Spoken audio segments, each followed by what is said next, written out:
எரேமியா 1வது அதிகாரம் 5வது வசனம் இப்படியாக சொல்கிறது, நான் உன்னை தாயின் வயிற்றில் உருவாக்கும் முன்னே உன்னை அறிந்தேன். நம்ம ஏசப்பா நம்மளை அறிந்த தேவன். எப்பொழுது நம்மளை அறிந்திருக்கிறாருன்னு பார்க்கும்போது, நம்ம தாயின் கருவில் நம்மளை உருவாக்குறதுக்கு முன்னாடியே ஆண்டவர் அறிந்திருக்கிறாரு.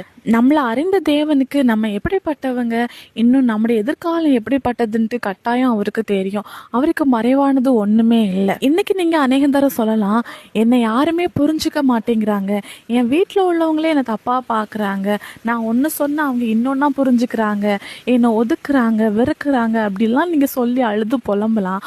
உங்களை உருவாக்குன தேவனுக்கு உங்களுடைய இதயம் எப்படிப்பட்டதுன்ட்டு கட்டாயம் தெரியும். இதை கேட்டுட்டு இருக்க அநேக பேரை ஆண்டவர் தாயின் கருவில் முன்குறிச்சு வச்சிருக்கிறாங்க. முன்குறிச்சு வச்சிருக்கிற உங்களை ஆண்டவர் விசேஷப்படுத்திருக்கிறாங்க. விசேஷப்படுத்தின உங்களை ஆண்டவர் ஒரு நாள் கட்டாயம் உயர்த்துவாங்க. யாரெல்லாம் உங்களை அவமானப்படுத்துகிறாங்க, யாரெல்லாம் ஒதுக்கி வைக்கிறாங்க, யாரெல்லாம் உங்களை புரியாமல் இருக்கிறாங்களோ அவங்க முன்னாடி ஆண்டவர் கட்டாயம் சாட்சியாக நிறுத்துவாங்க. அன்னைக்கு உங்கள் மேலே இருக்கிற அபிஷேகம் எப்படிப்பட்டதுன்னு சொல்லிட்டு இந்த உலகத்துக்கு ஆண்டவர் புரிய வைப்பாங்க. அது வரைக்கும் அவரோட பலத்த கரத்துக்குள்ளாடி அடங்கிருங்க. விசுவாசிங்க, அற்புதங்களை எதிர்பாருங்க. இயேசு கிறிஸ்துவின் நாமத்தில் ஆமேன்.